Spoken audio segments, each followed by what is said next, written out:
Ninakusalimu katika jina la Yesu Kristo. Ni Jumapili nyingine tunakutana kwenye Chomoza Hub of Hope. Mimi ni Askofu Dickson Cornel Kabigumila. Karibu katika dakika 10 za hekima.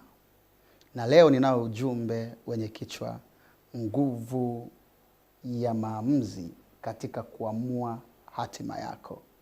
Nguvu ya maamuzi katika kuamua hatima yako. Na andiko letu la msingi linatoka kwenye kitabu kile cha Kumbukumbu la Torati sura ya 30 na ule mstari wa 14 na wa 19.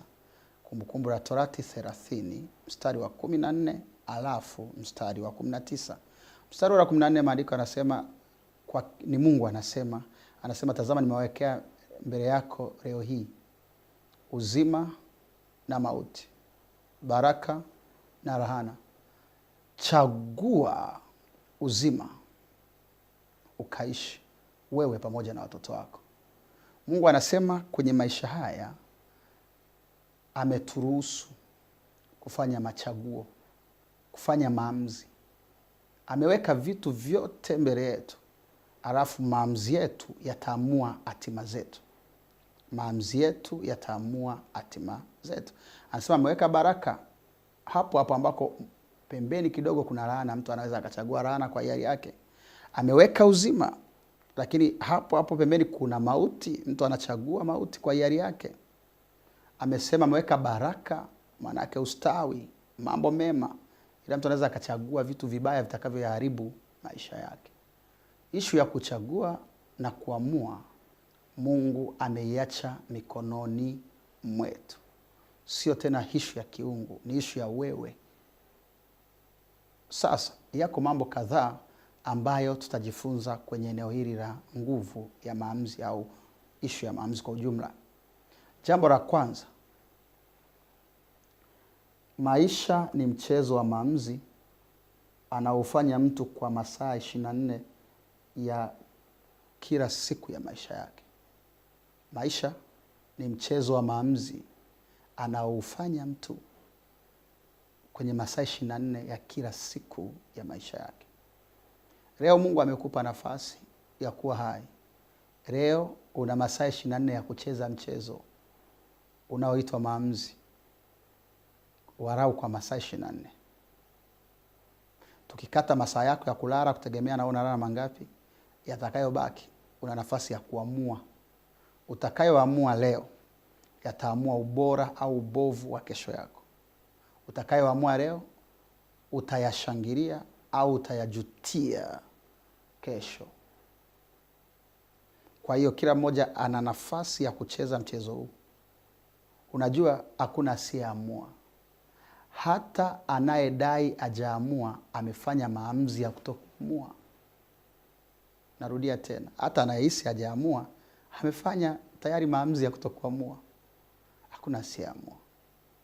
Maisha ni maamuzi. Unaamua umwamini Yesu kama Bwana Mwokozi wako kwa sababu ndiye njia ya kweli na uzima uende mbinguni, au mkatae uende motoni.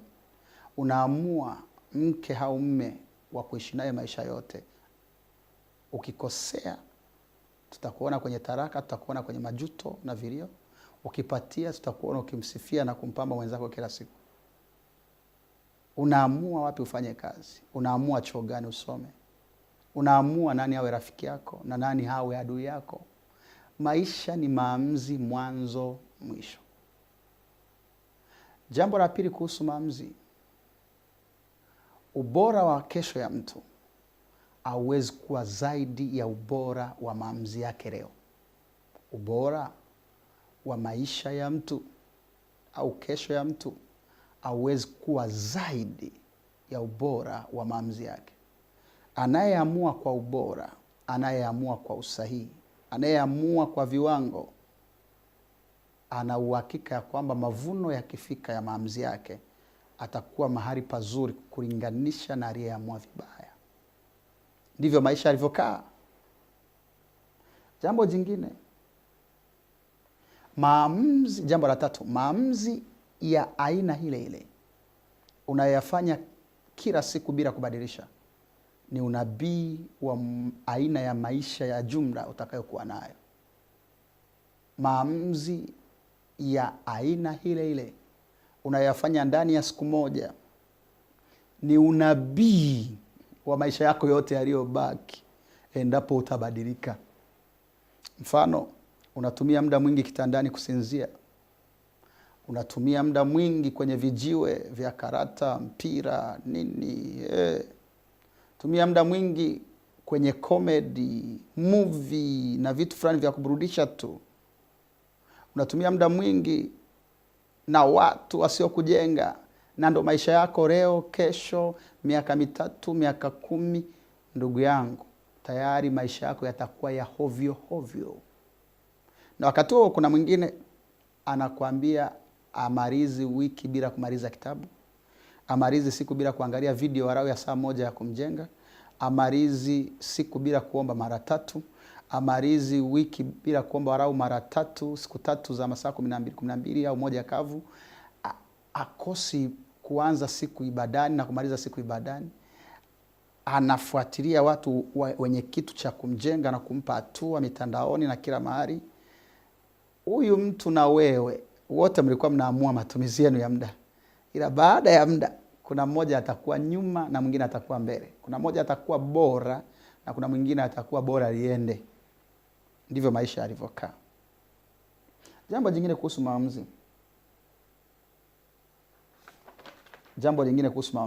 Kuamua ni bure, lakini hautakwepa matokeo ya maamuzi yako. Kuamua ni bure, lakini hautakwepa matokeo ya maamuzi. Hii ni hatari. Hivi unajua, ukitaka kuamua chochote, hata kusema sasa hivi nazima TV. Ni bure. Unazima TV yako. Unakwenda. Sasa hivi nitoke nikaoge niache TV naongea. Tayari unaoga, ongera. Ila hautapata kitu. Kila maamuzi unayoweza kuyafanya, Mungu haingilii maamuzi ya mtu. Mungu ameamua kujitenga na maamuzi ya watu ili msimsingizie. Sio ukasema ninakwama kwa sababu Mwenyezi Mungu ameamua. Wewe usimsingizie Mwenyezi Mungu. Mwenyezi Mungu amekupa zawadi ya maamuzi, uamue mwenyewe. Ukiamua vema utapata vema. Ukiamua vibaya utakula matunda ya maamuzi mabaya. Kwa hiyo kila mmoja ana uhuru wa kuamua atakacho, lakini hautakwepa matokeo. Unaamua muda huu kuwa mzinifu, muasherati. Kila mwanamke anayepita mbele yako unakimbiza, kila sketi inayopita mbele yako unayo. Kila mwanaume anayekusumbua unasema twende. Siku utakapokuwa kitandani hoi, unalia kama alivyokuwa akilia enzi hizo Feruzi na Profesa Jay kwenye Starehe, utakuwa peke yako mama, utakuwa peke yako dada. Hautakumbuka maumbo wala sura za wale watu. Utakuwa unajuta, unatamani muda urudi nyuma. Unapofanya maamuzi ya kuiba hela ya umma, siku akipita wakaguzi wa hesabu na watu makini wanaweza kufuatilia mambo ya miaka 5 nyuma, utalia. Kila maamuzi unayofanya leo unafanya bure, ila utakwepa matokeo. Tunapoishi hapa duniani, kila siku tunapewa na Mungu ni siku ya kuamua, ila tutakwepa kusimama mbele ya kiti cha hukumu cha Mungu, kutoa hesabu ya maisha yetu, namna tulivyoishi, namna tulivyotenda na mambo tuliyofanya. Hakuna atakayekwepa matokeo ya maamuzi.